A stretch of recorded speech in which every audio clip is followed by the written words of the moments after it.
And Stephanie, when you are ready? Okay. So what we want to talk about, what we're going to talk about is there's a few things, and the forms I gave you was one of the big issues that we're having with condos approvals. So I'm going to get into that in about 5 or 6 slides, so we'll bypass that for a second. But I want to go through a few of the things, and Caesar might have been at my presentation years ago that I had on what to do or what to think about to avoid those issues that come up during closing, right? We all have something. How many of you guys had a last minute issue and you had to extend the closing for some reason? Right. And some of those things can be avoided in the front end. And that's really what I want to talk about is, well, what can we do to cut down on those issues? What can you do as a realtor on a buyer side or a seller side to help make those issues a little bit more streamlined, a little bit easier, and that when you do have a mortgage or have an issue, we can get it over quicker. We can get through that a little bit quicker. So we put together a few things. Of course, this is me. Let's see, I turned in closings from a nightmare into a smooth adventure, and we transformed chaos into closings. And of course, Chris, we were just talking about this, but this is our whole team. So we have a lot of loan officers here, and I'm sure most of you guys know most of them, if not. We just had Mike O'Toole walk through. Of course, we have Caroline in the back there. We have Anthony Lozano. We have Angie Vance. We have me, and then Stephanie, of course, is my marketing director. And did I miss somebody? Kevin Corbett, which is on there. So we have a pretty good group of people, and the rest of the people that you see in the pictures are support staff. We have in-house processing, if you didn't know. We have a little bit more than a lot of people have. I have an operations manager, who's Liza, who walked through here a few minutes ago. We have an office manager. We have a lot of great people that, of course, do a lot of stuff.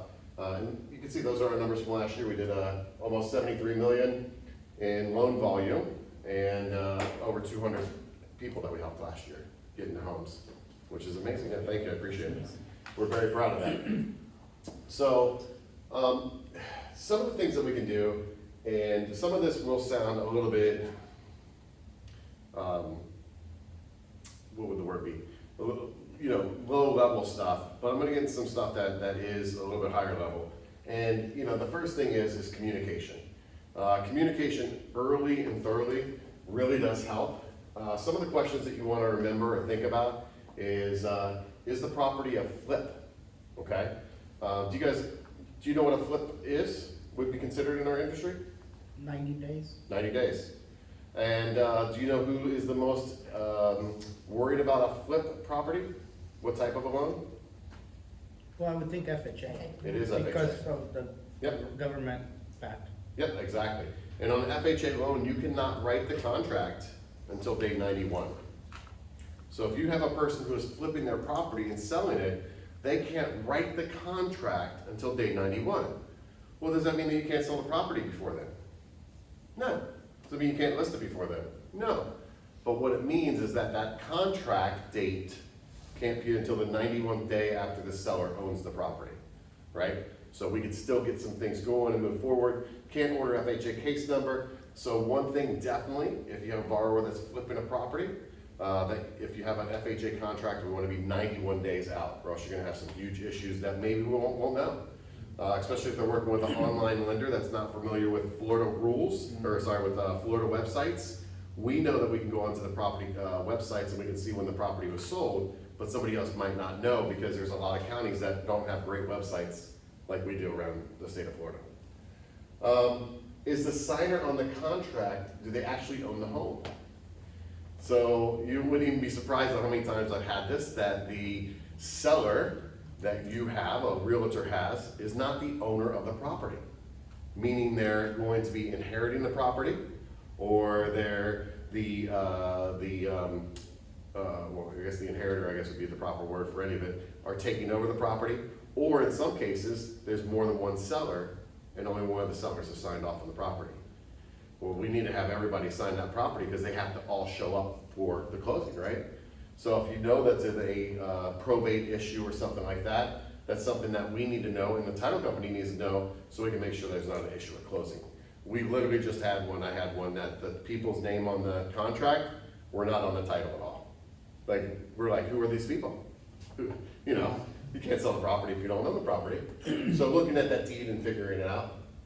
Also, are there any issues with the house? Letting us know that up front. I know that our team here, we do a great job. If you guys were the listing agent on any of our deals recently, we call and that's one of the questions we have. Are there any issues with the property? Right? Any repairs, anything that's gonna happen, because we wanna make sure that it's not gonna hold up the transaction. It's not a problem, don't get me wrong. I have 2 deals right now that I can think of off the top of my head that are both getting new roofs before closing, right? We can do it before or after, and we're gonna talk a little bit about escrow holdbacks in a little bit for some options that you have. But just if you have something that you think is an issue or being worked on, of course, let us know. Is the property in a flood zone? Obviously, that's always huge. I'm gonna talk about that a little bit more, but my suggestion is that if it is in a flood zone, always get a copy of the elevation certificate from your seller and get a copy of the flood insurance. Like, have that available right away. If you have a property that you know the flood insurance and how much it is, maybe the buyers are not qualified with that payment. You know, maybe they don't know that, hey, this is $200 more per month, and yes, you're approved for a $250,000 home, but you're not approved to buy a $250,000 home with an additional $200 a month in flood insurance, right? And that's something that you should have. Honestly, if it was me and I'm a realtor with the listing, I'm gonna have that posted on the front door. Flood insurance, $200 per month. Why? Because we shopped around and we know that already.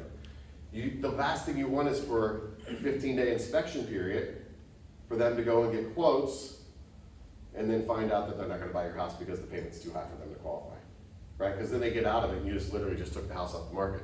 So I think to me, it's better to be upfront than to try to find this out later down the road. And then condo, we talked about condos a lot. Is it a condo, a PUD, a co-op? Provide the HOA details, contact information, and fees up front. Some realtors are really great with that with their contracts, and trust me, we appreciate it. Please put the HOA addendums in there and spell out all the fees and who to contact so that we know. Same thing once again, because that's part of the payment and making sure that we have everything. Transparency saves time and prevents delays in the process later. All right, so some of the do's and don'ts for contracts is keep the contract clean, right? Focus on real estate only. No personal objects, furniture, boats, cars. Use clear and professional language. Don't include unnecessary details like the home inspection or termite reports. Submit a cash contract. Don't submit a cash contract unless the borrower is truly paying cash. So let's talk about a few of those things. So the first one I mentioned is furniture. Can you put furniture in your contract? You can. Sure, absolutely. Can it cause an issue? Absolutely. So is it going to cause an issue? Maybe or maybe not, right? That's the problem. We don't know the answer. The answer is whatever the appraiser says. If the appraiser comes back and says, your property was listed as turnkey furnished on the MLS, we appraised the property for $300,000 with the furniture. Well, we can't put furniture in the contract. So it depends on what the appraiser says. It doesn't matter what you say. They're living in a convenience. It doesn't matter what my underwriter says. It comes down to a third party that neither one of us have any say about how they do the contract. Make sense? So what the best thing to do would be is to do a separate bill of sale. It's still a contract, we're still gonna do it, and Stephanie, I'm gonna buy the furniture from you at zero cost, or $1, or $10, or however you're told by your brokers to do it. That way it's clean, it's not part of the contract, but it's still part of your transaction. Make sense? Once again, Caroline in the back, we've done many deals where furniture is on the contract and we're okay.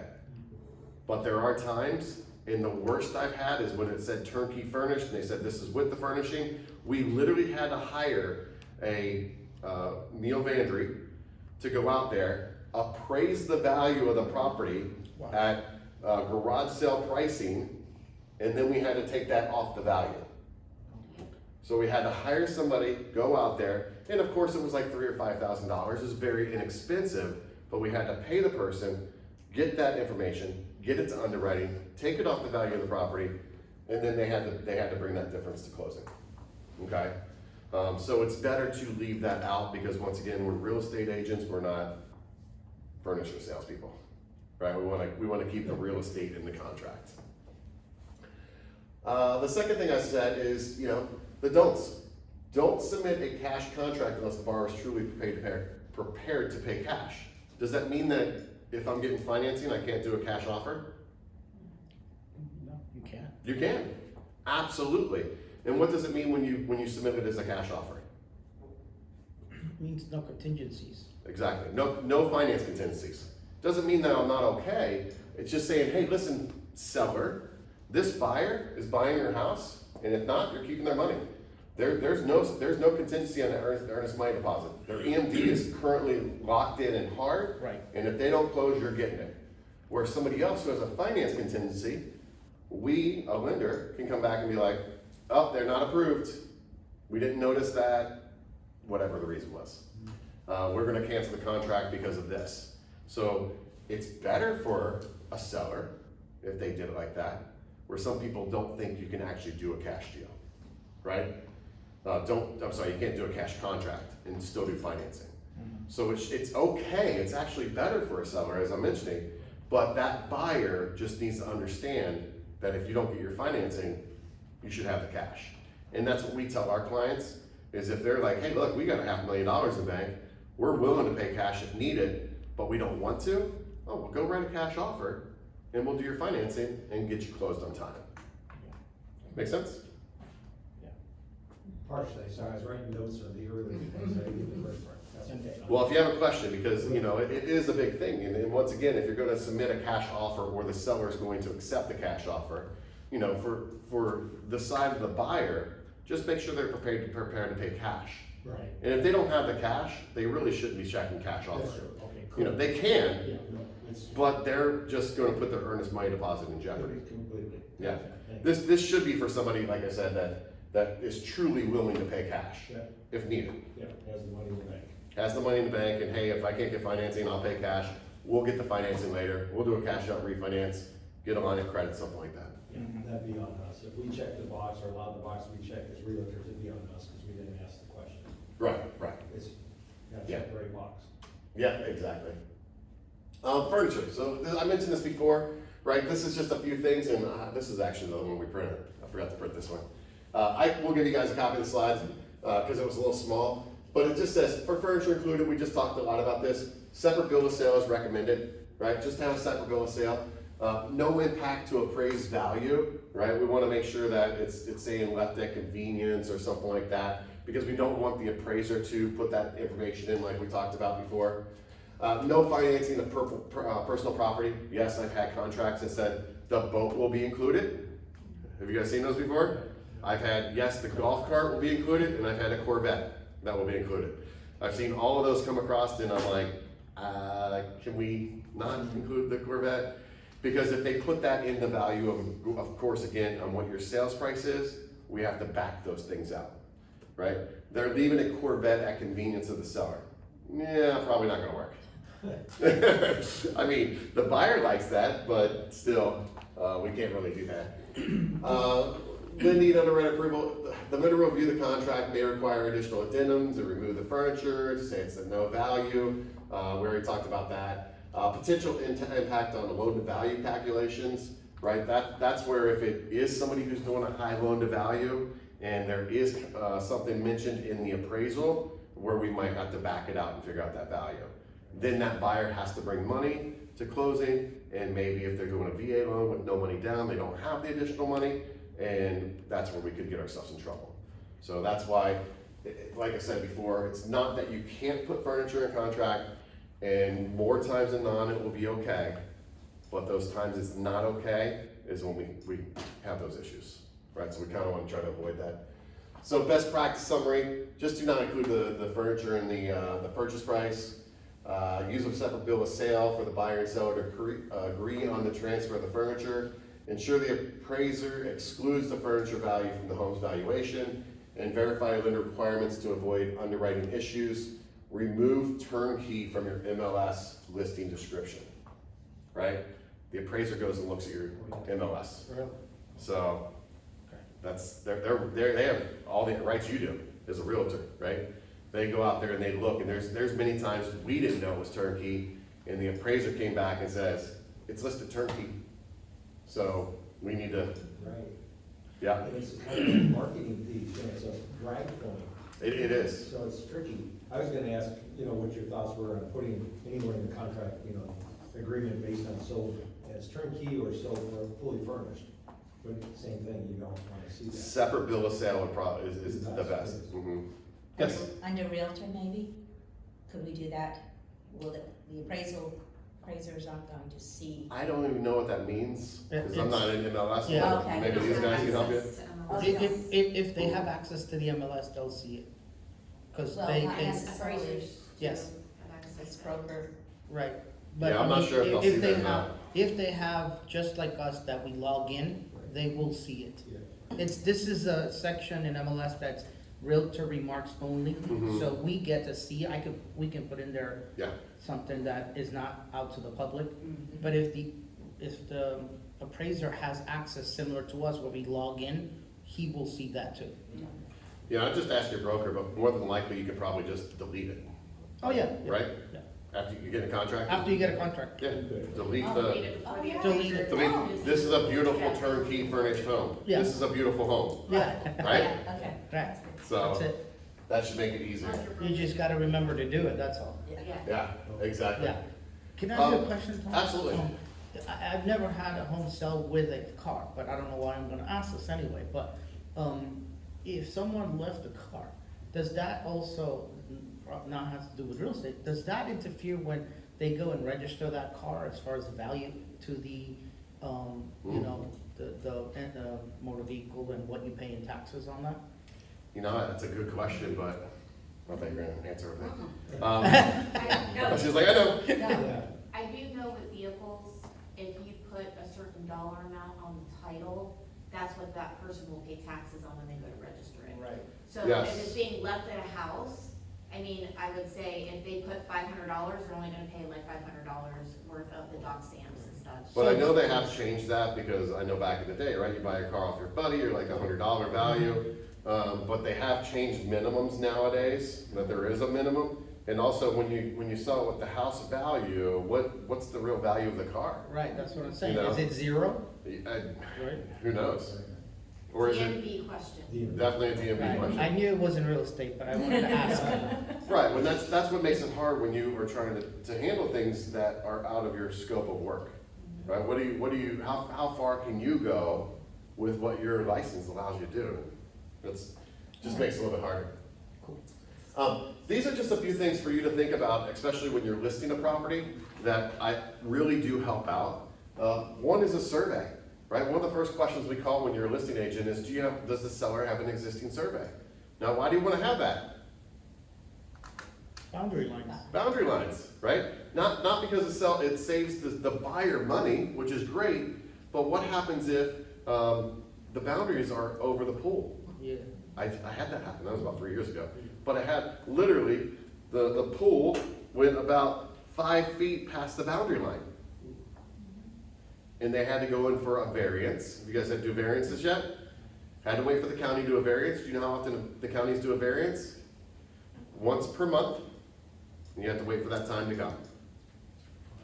So if they had to do a variance, you have to wait for that time of the month to come that they do the variance, and that's when they find out. Well, if a title company has a survey early, they can see that and see there's an issue and let us know so that we have time to get the variance in place, which is requested by the county.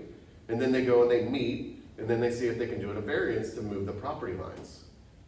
In that scenario, wasn't that already shown when they bought it? I think, who knows? They pay cash. Who knows? Yeah, they split it after. I mean, I don't know why it happened. We talked about it. My buyers on that property with the pool that hung over, we Or the actually pool got canceled. put in after they bought it? Or the pool got put in after, That's probably what. or they I'm split the thinking lot about. off, you know, like, Some of the South Venice ones have like 3 lots. Yeah, Maybe one of the lots are split off to the other person. My buyers actually canceled that contract, so we didn't go in for variance. I have done about 5 variances in my 20 years. All of them have been approved. It's just a timing issue that you have to wait for. So having a copy of the survey really does help to get over early to the title company or the law firm that you're using. Tony, if there's been no changes to the property, no pools added, is there a date issue with the survey if it's 10 years old or 15 years old? Do they time out? I've heard title companies take them up to 30 years. Okay. Yeah, but I've also heard other title companies that won't use an existing one. Depends on the title. Depends on the title company or the law firm. Or their underwriters and the. Yeah. funds. Yeah, yeah, so you have to talk to that, because they're the ones that have they have to insure the lot Right. and say that we have checked this, and based on what the Florida Form 9 endorsement, the boundaries lie within, the property, the home and everything lies within the boundaries. Yeah, $400 these days or so. probably, About 300 to 400 depending on the size. yeah, Thank you. yeah, probably under $500, I would say. Yeah. Second one's a wind mitigation report, right? We know that we need those. It's just something that is, in the case of when you're selling a home, it may be something you talk to the seller about, to have these things prepared and ready to make it easy for a buyer to figure out. Maybe you can make a shorter inspection period because they have everything. Here's your package with your wind mitigation report, your survey, your this, your that. You can do a home inspection and that's it, right? Everything else is done. We don't need as much time. So the wind mitigation report, we know is just do it on just about every one. Flood zones. If you're in a flood zone, knowing if you're in a flood zone, knowing what the flood zone is. How many of you guys have had a property that's recently has been in 2 flood zones at once? Right? There's a plot of land and AE runs here and the rest is X. Yeah. Well, is my house an AE or an X? Well, it's really close to the pool, I'm not sure. Well, who knows, right? I don't know, you don't know, we're not insurance agents. So having that material and talking through with an insurance agent to know up front really can help save, us a little bit of work to figure out, or I should say the buyer a little bit of work to figure out. We'll talk about how to find the flood zones. Having the elevation certificates obviously really do help if they have a copy of one, or if you know you're gonna need one. And then existing title insurance policies. Existing title insurance policies, if your seller bought it in the last 3 years. If your seller has the title insurance policy from the last 36 months, they can get up to a 40% discount to the buyer to reissue that, which 40% is quite a bit of money because that's one of the highest fees on your closing. Or the seller if they're gonna pay for it. or the seller, it actually.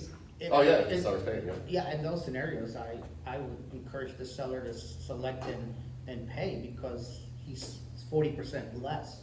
Right. So, and he has control of who the title company is or the attorney, so. Yeah, absolutely, that's a good point. And it looks good for the buyer. It's like, oh, they're gonna pay for it? Okay, cool. Right, But they don't know. everybody likes saving money, Mhm. right? And if you have these items available, it does help save a lot of, some money. Is it Yes. also refinanced or just purchase? For refinances for 3 years. Actually, refinances are forever. Forever? Yeah, so if you have your own title insurance policy, they'll reissue it for you at the discount. If somebody's transferring it, then it's only good for 3 years, according to most title and law firms. But once again, you'd have to ask them on their exact dates. They could change. All right, so flood zones. So this here is my house. And I looked it up on Sarasota County Property Appraisers by typing my address in, and this pops up. And if you can see Anthony and Michelle Moore at the top, and at the very, very bottom, if you scroll down, this is where you can tell if it's possibly in the flood zone. Hi. Hello, I was just coming to say hi. And so this is the first and easiest way for you to look to see if it's in a flood zone or not. Unfortunately, this is that, right? Unfortunately, it could have multiple ones that say in and out and updates and stuff like that. In mine's very cut and dry. Here it is, and it's in an AE flood zone. So we're required to have flood insurance in this property. And right above that, do you see where it says flood zone map? You guys all clicked on that before? Yeah. Okay. If you've not, and you have a listing, go look at all your listings and figure out if you're in flood zones. Click on the map, and it's gonna take you to this form right here, which is telling you all the flood zones. The blue areas are AEs. Okay, this is down in South Venice. This is Panda off Meridian, if you guys know where that is. Down in that real far south Venice area. Yeah. So this shows you where they all are. And if you can see a few of these, like this one, it's hard to see, but that whole house is not in blue. The plot is, but the house is not. So if I pulled up this one, it would say AE and X. But since the house is not included in the flood zone, it's not required to have flood insurance. Okay? This house here, this blue, goes over the corner of the house, so that one has to have flood insurance. Okay, that's usually what they're looking for. So for a quick reference for you, look it up on the county's website, click the word flood map, and pull it up and see what it's showing you on the verbiage, but also a quick look, you can see if it's in a flood zone. And if you hover, they'll tell you if flood zone or not. Look at this property, or this property. This is literally the water right here. And this property's not in the flood zone, and yet I am, and all these houses flooded, they're in, except for my street. So, you never know why. During the last storms, all these flooded, and then ours just got water on the street. So, you never know, like as far as that goes, because people, you know, I said, when does the flood elevation change? As soon as one person takes a shovel and moves dirt. Everything changes, right? Because that elevation has changed. So when somebody rebuilds a house and moves it up 4 feet, where's the water gonna go? To the person who's at 3 feet, you know, or whatever.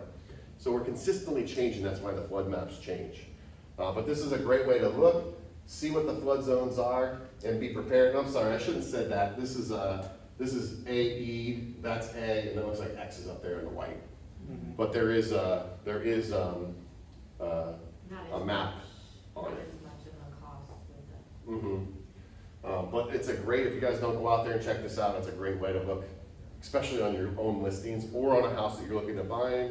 I hate to say it, but unfortunately, realtors are not perfect. Not every time on the MLS is everything marked correctly, you know? So to look it up and make sure, you wanna make sure that it is never good. So it happens, I'm not saying, people make mistakes. Okay, so condo approvals, now I passed out these 3 forms for you, and there's 3 types of approvals. We have a lot of things going on with condos lately, right? Yeah. Condos are hard to get approved lately. And there's a couple reasons why they are, and we're gonna talk about it, but there's 3 main pieces of paper. And if you look at them, I have on the top, your full review, which you'll see it says primary above 75. We have your limited review, which says primary 75 and below, and then we have what's called a PERS approval. And the PERS approval is Fannie Mae's approval, meaning they've been approved through Fannie Mae to do financing. Doesn't mean they're approved by the lender yet, just they've been approved through Fannie Mae to do the loan. So what we have is we have a full review, and a full review is gonna be somebody who's doing less than 25% down on a primary, or less than 30% down on the second home or investment property. And do you guys know what the minimum is that you can do on a purchase on a conventional loan for a condo? The minimum down payment? I think 5, but I don't know. Close? 3. So you can do 3% down on a condo for a minimum down payment. We just have to go with the full review. But that's the same if somebody does 24%, 24.9% down. They do 24.9% down or 3%, it's the same review.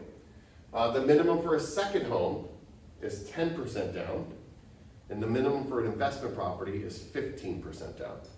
Okay? So 3, 10, and 15 are the minimums for conventional lending. Okay? Do I have one more side of there? No. So the big thing on a full review, so let's start with the full review. A full review is the hardest, right? We need the most amount of documentation, we need the most amount of information, and you have a full checklist of everything you need. I would suggest that if you're the listing agent, you get as much of that information as you can.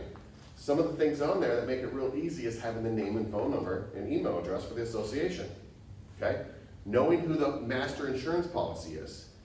On a full review, the biggest two issues we have are, one is reserves. Reserve requirement. The reserve requirement is that the association takes 10% of the maintenance fees, the HOA fee, and puts it into reserve account. With the new reserve studies that were due last year, that should hopefully be helping that most people are getting that in order to be in a better situation where we don't have as many that get turned down. The 2025 for this year approved budget is available for every owner of the condos for free. We can look at that, our loan officers can look at that in 2 minutes and tell you if it's gonna be approved or denied based on your reserves. In 2 minutes. So making sure we have a copy of the budget, right? If you have somebody come in and they're like, hey Chris, I wanna buy this house, we got an offer on this house, and they wanna do 10% down, because it says it right in your contract. And you go, no, we can't do it, it's not approved. You would know that in a heartbeat. Because it doesn't mean it's not approved for a conventional loan, it just means it's not approved for a full review. So what's that help you? Well, that keeps your house in the market. You're not accepting offers that aren't. You might have 2 offers, and this one's $10,000 more, but they're not doing 25% down. Well, guess what you're gonna take? You're gonna take the lender review because it's, you know that you're better off to get the loan with that. Okay? The second thing that is that the biggest issues that we're having right now is homeowners insurance. Master home insurance, which is the condo association's insurance. Some of them have reduced their coverages and issues that we have because of the cost of things going up. So they're like, we'll take that insurance. That one's cheaper, we wanna keep our stuff down. Well, that insurance doesn't meet Fannie and Freddie Mac's guidelines for enough liability or It's the hurricane deductible. hurricane deductible amounts, yeah, that's been a big one. So that's usually the number 2 issue. So getting a copy of the master homeowners insurance policy for the lender to look at right away, or getting information for whoever carries the insurance is super important for us to have. There is a third item, I'll get right back to you. There is a third item that's been one of the big issues that we have, and I have a deal that I just didn't close last week because of it, and that's because of repairs. If it's in the middle of repairs, not every time, but if it's in the middle of repairs, sometimes we can't close on the deal. I have one that's replacing 3 roofs. They're going to be done over the next 9 months.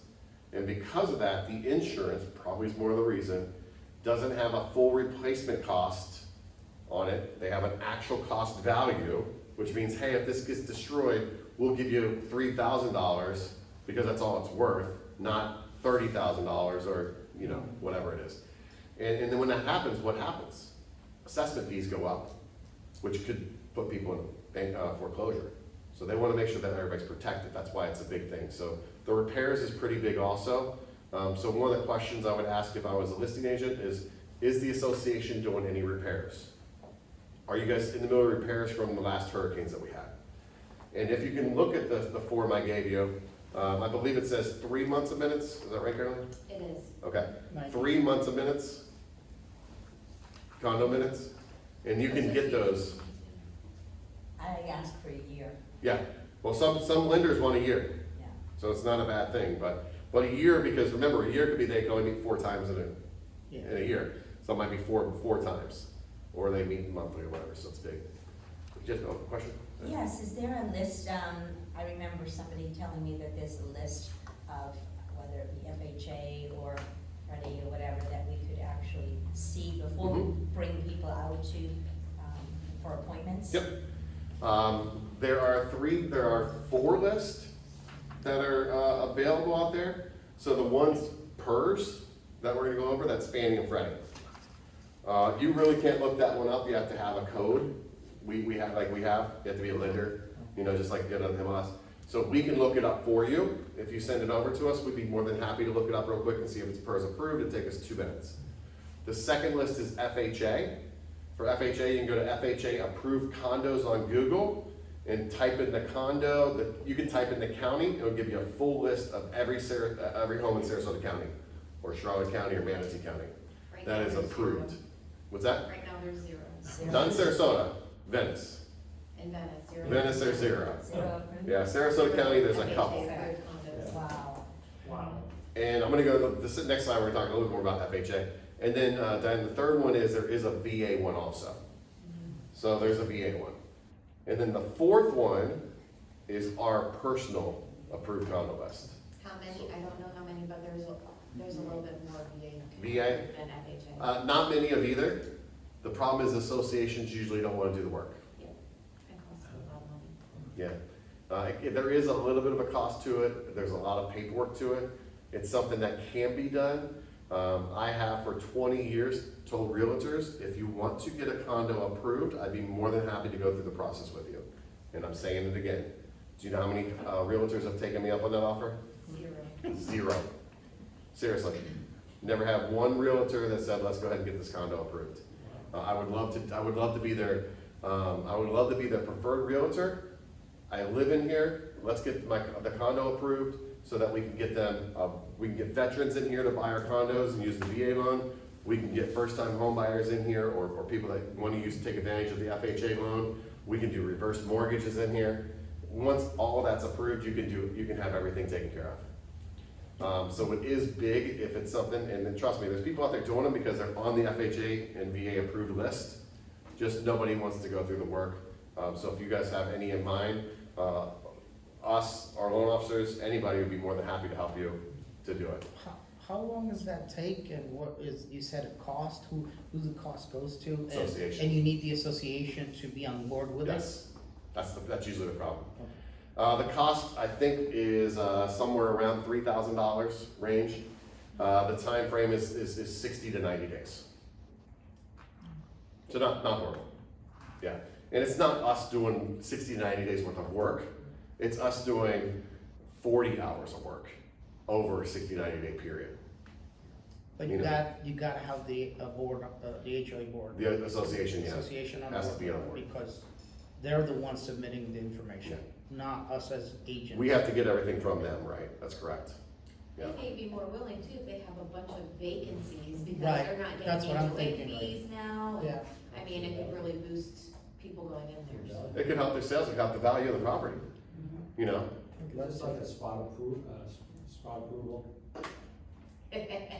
Next slide. What about ratio, renting to own, isn't that? Oh, great question. Okay. Yep, so co-ops are usually an issue, right? They're not gonna be approvable condos, those are non-warrantable. Not having enough, doesn't mean we can't do these, this is just Fannie Freddie. Not having enough reserves and doing less than 20% or 25% down, it's a non-warrantable condo. And then this investor concentration has to be 51% primary or second homes and 49% investors. So if you have a complex with 8 units and 4 of them are owned by investors, that's 50-50. Can't do that, that's a non-warrantable condo. So we just have to take that to our non-warrantable condo section, which is not gonna be Fannie Mae and Freddie Mac, FHA, VA, it's gonna be somebody else. The non-QM type lenders. Not bad products, just not the normal conventional financing. If it goes beyond that 49% of investors, and someone's buying it with less than 20% down, right? Then yep. So, well, actually, if it's 49% investors, that's all these. You can't do any of these if it's over 49. All conventional lending requires it to be at least 51% primary and second, and only 49%. So you have to have more primary and second than you do. If not, it's a non-warrantable condo completely. And then you just have to take it to a non-warrantable lender that will allow them to do it. Usually the terms are a little bit different, right? We're gonna probably be into a more of an adjustable rate mortgage, possibly require more money down, Reserves. would require reserves for the borrower to have reserves. Just a few little things. Interest rates should be pretty similar, shouldn't be too much, difference, but it is possible. And we can do those, of course. Are involved too for those, they have to pay points. Yeah, So same thing with the full review on the second homes and investment properties, I think we touched on that pretty much. The limit review, if you guys look at your sheets, it's much easier, right? We don't need as much, we don't need the budget. They don't care they don't care if you're putting down at least 25% or 30% down. They don't care if the association has enough money put away. They feel that you put enough equity in the house that they're protected, that you're not gonna ruin your equity. You're gonna come up with the assessment. But if you only put down 3%, and let's say they're buying it for, we'll just use easy numbers, 300,000, and you put down $9,000 for your 3,000, then all of a sudden they come back with an assessment for $20,000 after you close, you might be like, oh, no, I'll walk away from 9,000. But if you put down, 30% or 40% or something of that nature, you're not gonna walk away, you're gonna figure out how to take care of that special assessment. And that's what they're looking for. If they have enough reserves put away, there's probably a less likely chance there's gonna be a special assessment. So limit review, once again, it's about the same thing, not the budget. That's really the main thing that's taken off of there. We're not worried about the reserves. Everything else is pretty similar as far as it goes on your checklist. And then the last one's PERS approved. And PERS approved means that the condo association has been approved from Fannie Mae. And Freddie Mac really follows Fannie Mae, so whenever somebody says Fannie, Freddie just does what Fannie has already done. So it's already been approved through there. So at that point, we're just looking for minutes and the insurance, right? So we want to make, minutes to see if there's damages and repairs, and then we have the master insurance policy to make sure they have proper coverage. Because that changes. Just because it was approved through Fannie and Freddie doesn't mean that they didn't get a new insurance policy between that time and now, right? Make sense? So once again, and Diane, I think you asked the question earlier, if you want to know if a condo association is approved, just give us the address and we'll look it up for you and let you know. I don't think, honestly, our operations manager pulls all of them for us. I don't even know if we can do. She does. Do we have a Yeah, master list or no? No, there's no Yeah. master list, so We we just gotta have, put it in. because it changes all the time, so we have to send it to our processing manager. She's the only one that has a login in the office. So she goes ahead and goes on the login for us, checks it. If she's not available, we can go to our property desk with corporate, so we can still get the answer for you. Mhm. Insurance is big because I had a PERS approved condo that didn't have the correct coverage on the insurance. So I couldn't do regular conventional for that client, so it's definitely important. And Chris, you brought this up earlier, sorry my slides cut off, but it says FHA condo approvals, is that really a thing? Yes, it is a thing. We can do, we don't have to go through the full association to get it, we can do a spot approval. So if a lender tells you you can't, you can, right? There's an option to get your condo approved. Can it be approved? I don't know. Can you try? Absolutely. So if somebody wants to do a spot approval, we can go through that, right, and see if it's possible to get the condo approved without the association having to do that work, right? We're just approving this one unit for purchase. Okay? Around here, is it a heavy undertaking, or is it case by case, complex specific? It's definitely case by case, Yeah. yeah. There's some weird things. I tried to get, the last condo association I tried to get approved completely was Bird Bay. And there was one thing that held it up. One rule. I could have had the whole condo approved. This is the last one I tried to do. And the one thing was that in their bylaws, it says that you cannot rent your unit out in the first 1 year unless it's to family. Which FHA goes, no, we're not taking that. And why'd they say no? Well, think about it.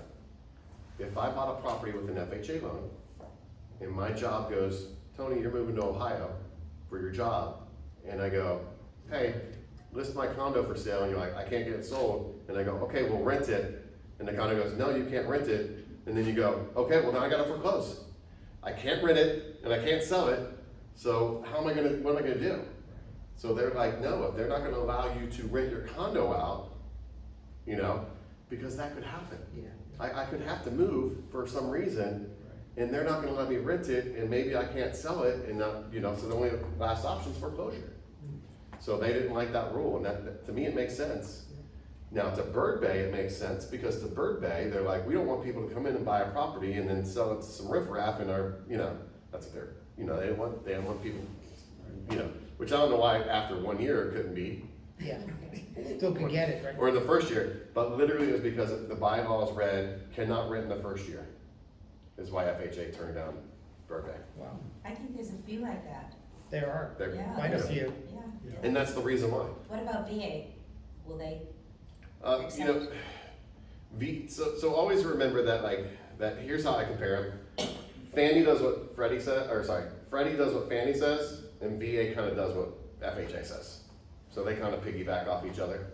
So if FHA will do it, VA will probably do it. If Fannie will do it, then Freddie will do it. Any questions on the condo? With all your work you've done on this for complexes, have you ever encouraged and had a complex said, hey, let's change that nuance in our bylaws? I'm just curious. So the last one I tried to do, the gentleman was actually on the board, and he goes, we fought to put that in there, we're not changing it. Okay. I said, okay. Yeah.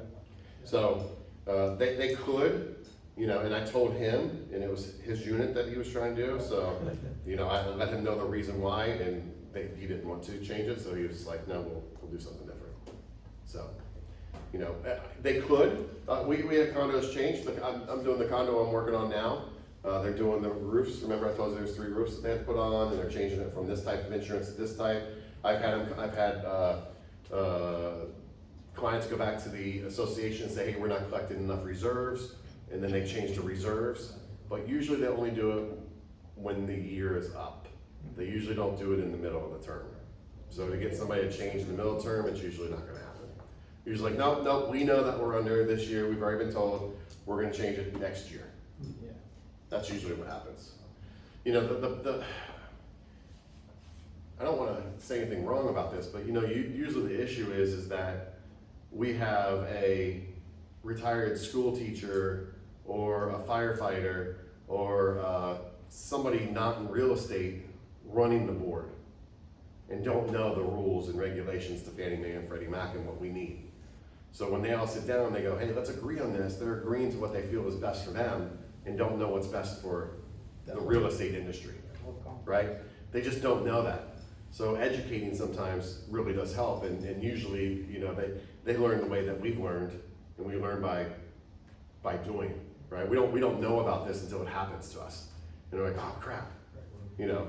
So it's unfortunate that there's not a book out there that really just tells people like, hey, here's the way to do it.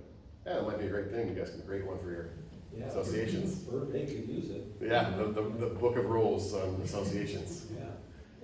Short-term rentals versus, you said investment property versus primary. Short-term rentals, does that kind of fall under investment property, or do they have their own set of? That's usually non-QM. Okay. So not conventional. If it's short-term rentals, if they have short-term, well, depends on what short-term rentals is. If 3 there's months, Bird Bay. 3 months is a little bit different. Short-term rentals being like they have a Airbnb. Airbnb, or they have somebody, a rental management company on site, where you can be like, hey, I'd like to rent this for this week or that month or whatever. Those are no-nos. Okay. Yeah, those are called condo-tels Okay. usually. Special lending for those. Special one. Yeah, which there are some. There's some in here, but we can always look at those by case. I think this is my last slide, right? It's just make sure you have a good team around you, right? Working with a lender that has experience, maintain communication, and really educate your borrowers. And I should have put sellers on there. You know, educate them up front. I mean, there's a lot of stuff that we talked about that's not just on your buyers, but if your sellers are able to get you what we need up front, or get you, and you guys have everything together, it just will make everything flow a lot better and be a lot smoother from start to finish. And availability matters. I forgot to throw this one in there. Literally just had 2, 1, the first one. Closing date came out on the contract, June the 1st. Does anybody know what June the 1st is? The realtors and sellers did because it was a Sunday. Sunday, I was just Yeah. gonna say. We can't close on June the 1st, So contracts matter, so make sure we look at the contracts and educate people. Do you know how many of my buyers know when their closing date is? 0. Less than 50%. Less than 50% know what they signed on the contract and know the date. That's a lot of stuff, so they don't even know. And I just had two. One, the realtor was on vacation, out of the country, and said, well, you can text me, but I won't be available, and I'm not gonna have anybody covering for me. No, that's not okay. And then sellers did the same thing. Hey, we had to close in 3 weeks. We're going on a cruise, and we get back the day of closing. Don't be, just asking those questions. Are you going on vacation? Are you going to be around?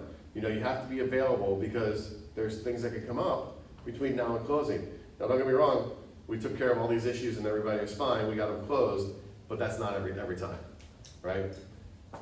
So make sure people are available, watch your contract dates, ensure the borrowers understand the importance of staying engaged during the process. There's a lot that happens. Work with the borrowers to confirm their availability for the signings and walkthroughs, right? Make sure they're actually available. And allow for time, right? This is just my one example is it's so easy to call and say, hey, would you like to close early? Then call and say, hey, we can't close on time. So much easier to call and make that call about closing early. Because when you don't close on time, what happens? Everybody's upset. You got movers, you got Yeah. people scheduled. So it's better to give you enough time and let's make that call and schedule. And we move them all the time up, So we love that we get at least 30 days on contract. Some people say 45. On or before. Yeah, give it I don't know. at least 30. I was gonna say, sometimes we can't put that on it before anymore. Right. Some people don't like it. Yeah. Yeah. You It's not still really- have to change really it though big. with an addendum, right? It's not like because it Not says before. on or before. If it says on or before, we don't need an addendum. So it would just be calling each party and saying, do you want to do it Tuesday? Right. And that's it? Mhm. Yep, that's it. Okay. Yeah, it's a little weird, and I agree with that, because you might call and say, yeah, we will, and then you go to closing table and they go, we aren't closing yet. Only one part. We're not closing today, Right. right? Even though they said verbally, because it's not on a contract. That's the only reason that maybe on or before could get like that. Yeah. I've mentioned that to realtors, I'm like, whatever. Get It's- it in writing, an email, text, something. Yeah, you just never know. Manage your borrower's expectation, emphasize the importance of submitting loan docs promptly, of course. Delays by borrower are a leading cause of closing issues, like literally. If we don't close on time, it's because we didn't get the documents from the borrower. I just got a contract, they had 2 weeks we had, bless and long, 7 days or 8 days to close. They were working with me, we had them pre-approved. They jumped over to Bank of America. They came back. They can't get us closed. That was a Thursday. They signed the docs on Friday. 5 days the next week. Closing on Monday. So that was 6-7 business days. We closed on Tuesday. We were 1 day late. So 8 business days. But the only reason it closed is because the borrower helped us. If the borrower didn't get us documents, he had to go to the IRS. The tax returns weren't filed for 2 years. Like literally all this stuff that we got it taken care of in 8 days, and if the borrower didn't help out, there was no way we're closing. So fast closings happen when borrowers help. Explain the process can be tough, transparency, timing, and timely actions are critical. Encourage open communication with the lender at every stage. And final thoughts, to avoid the nightmare closing from hell, open, constant communication, clean professional contracts, realistic timelines and borrower's cooperation, staying calm, prepared, and flexible, and together we can make every closing smooth one. And the one thing about staying calm, I will bring this up, one last thing, is that when we all stay calm and work together, we're all under so much pressure in this industry. Like the last thing we want is to be irate and be frustrated, because that carries over to our borrowers. Like you guys gotta deal with it, we gotta deal with the borrowers anyway. But we all know that we're gonna make it happen if we stay in communication and work together. I have a deal right now, my other one, hopefully got fixed last night. Yes, we deal with a lot of issues. It's a mobile home, it had to put 2 more anchors in, they supposedly got them last night, we're supposed to close on Friday, we're supposed to close last Friday, but we've been waiting on the borrowers to get it. But everybody's been calm and smooth, and everybody understands that, hey, we just need to get this done. And because of that, because everybody working together, it's happening pretty quickly, and they got the anchors done last night, and knock on wood, we'll close on Friday for the borrower, so. I do have one more thing to add regarding Yes. the condo associations. So majority of the time, the condo associations use management companies. If they're using management companies, 9 times out of 10, the person that owns that condo has a login. So they can go in and get a lot of documents that we Mhm. would need and look at in advance for you. So if they have a login, I would ask your sellers, do you have a login to the association? So this way you guys can go on together, you have your checklist in front of you, you can gather all those things, you can put it in MLS. And then it'll be available It's a great point. for the other Yeah. agent. I've not owned a condo, but we used to live at Calusa Lakes, and they had the same thing. You could log in and get everything that you wanted from Calusa. So, anyway, I appreciate you guys coming today, Thank you. Thank you. and hope it was good.